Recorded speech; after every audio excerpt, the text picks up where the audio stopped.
I want to revisit what Lindsey Williams said recently, October 10th, 2011, on Pastor Butch Powell. I know some people don't listen to him, some people do, some people think he's exaggerating. I know he kind of like pumps it up a little bit, you know. Like I don't think it's I don't know if he's saying it's the end of the world or something, but I don't buy into that stuff at all either. And you know, some people think these are the end times. I don't buy into that garbage. But private fortune, he says, you know, these are ones I thought were a little more that you could do something about right now. Private fortunes will be lost in 2012 if they are secured in paper. 401ks, IRAs, mutual funds, bank accounts. Now, I don't buy into the fact that I don't think everything's going to go down that's in paper. I think if you got paper currency, it's going to be greatly devalued, but the currency is going to be around for a good year or more, I'd say. The bank accounts, where that can come into play is that if your bank goes under, it might take a while for the FDIC to bail it out. And, you know, the cash will be worth less and less. But like everything, you know, it doesn't go down a straight line. But I think how this is going to go down, the markets, is through the oil prices. Not so much through some kind of electronic rigged system and just going to bring it down and all this kind of crap. I think it's going to follow like the fundamental basic economic laws. Like for instance, you know, when the oil prices went really high to 147, that started the S&P to crash, and then it was crashed around here. The S&P was going down, and everything went down because all that economic activity slowed. Now we could see there was a spike this year. It went up to 114 on the WTI. Now it's back at like 93. It's touching the 200-day moving average. And the reason I'm mentioning this is because Lindsey Williams did say this year, or back, you know, he said October was going to be 150. He was off, and I think possibly he was off because of them, you know, taking too long with Libya, and also he said that the American public was waking up too fast, and they were scared of that. But I think his forecast with the oil prices going up is going to be dead on accurate. It's not his forecast; it's the oil CEO who's retired that's giving him information.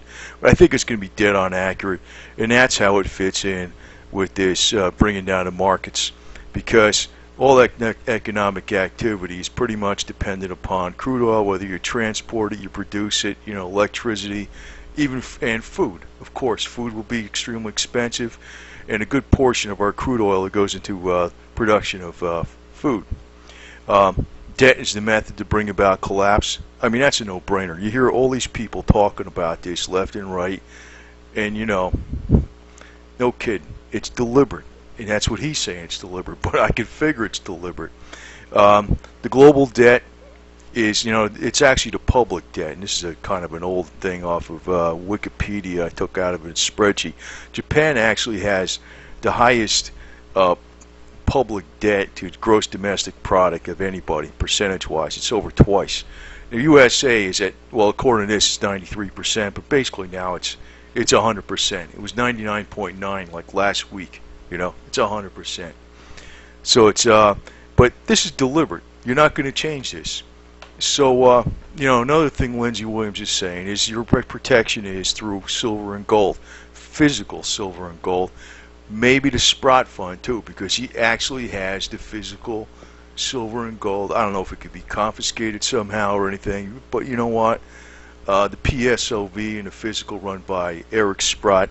I mean, if you don't want to keep physical gold, I think those are good funds. You know, I got it mostly physical. I got Sprott too, so that's the way I do it. I don't necessarily, you know, I feel best with physical silver, but I don't like going 100% into anything. You know, but as far as, you know, the global debt, you're not going to change this. So you just have to deal with it, and the only way to deal with it is to buy physical gold and silver. Now, another thing you can do too, because like say the currencies go way the hell down and we got hyperinflation. I don't know if it's going to do that or not. I don't think anybody really knows for sure. I don't even think the elite know for sure, because they got a game plan, but I think that they modify it as they go along. They're just like aggressive business people, basically at a very high level. You know, it's not even all about money. It's all about, you know, it's about egos. It's about dreams.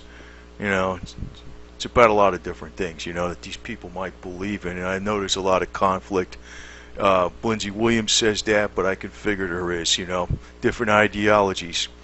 But, you know, we're looking at the melt value of coins, right? The old pennies from 1982, they're worth 250%. I think they were up to 300%. Copper took a hit recently. But, you know, no, I don't think too many people have this, but you know what?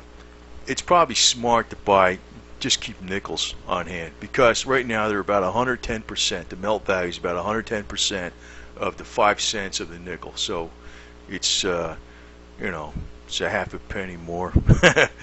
But, you know, the point is, if you go to hyperinflation, I bet you these nickels would still buy something. They're 75% copper, 25% nickel.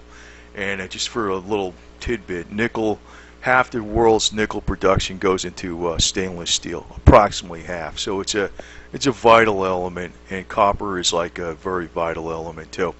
So they're not going away in value. So if you got a coin right now that you could buy for 110% melt value, and you're buying it for a nickel, so it's worth about, it's actually 5.5 cents. I don't think that coin's going to go down. I mean, it's the same logic as the silver coins, right? If you buy 1964 silver coins, they're 90% silver. Same type of thing. You know, we could see that silver's going back up again. I personally think it's going to, I don't know where it's going to go, but I think it's going to go bust the 47 high it had this year. I was just thinking that. I mean, maybe I'm too much of an optimist. Maybe it's because I got silver too. But sometimes the panic and emotional thinking that brought silver down, besides the margin rate hikes in September, you know, because everybody's panicking going into the dollar as a safe haven, which is a very stupid safe haven. And it's all investor emotions. They just might jump back into silver and, you know, gold and things like that. But as far as, you know, this oil price is going up again, I think they're going to continue to go up. I think that's going to be the reason that the S&P is going to go down. Not so much that it's going to be some electronic rigged market. It's just going to crash all at once. It's going to go by the basic fundamentals. We know that they wanted a war with the Middle East. I mean, with Iran. You know, with that set up recently, that was going to be. You know, they said that that one individual was backed by Iran to assassinate the you know, the Saudi ambassador in the United States by blowing up a restaurant. You know, most people didn't believe that. So, but if, say, the American public got angry and they bought into it, and there wasn't a vocal outcry that it was BS in plain words, we'd probably already be attacking Iran or just about getting ready to do it. And as far as I know, I don't know what's, you know, it could really happen at any time. But when that happens, this strait's going to be closed. And what's going to happen, simple and plain as day, jumping around here, you're going to see these oil prices. You think this is going to be a spike, it's going to shoot up like a rocket. And that is one thing that Lindsey Williams said at one point. Gas prices will go up like a rocket, and considering that over 60% of the gasoline prices is crude oil, I'd have to assume the way they're going to go up by a rocket is because of the crude oil. And that in turn will knock this down. The 401ks, the IRAs, and you know, that's where a lot of people have their money. So I mean, that's your average retiree. Most of the wealth in the country is over with people over 65, and they like having instruments that pay them interest. They don't like investing in commodities because they want a secure, steady income. But that's probably not the right way to go. But you know, as far as you know, this changing, we can argue all you want. This is their game plan. They want the countries to get busted with debt, and they're going to inflate their way out of it, making the currencies worth less and less and less. And the only option you got, main option you got, is gold and silver. So, you know, and if you can't afford that, buy the food, buy the nickels. That's all I got to say. Plain and simple. They could talk all they want. You know they're going to do it.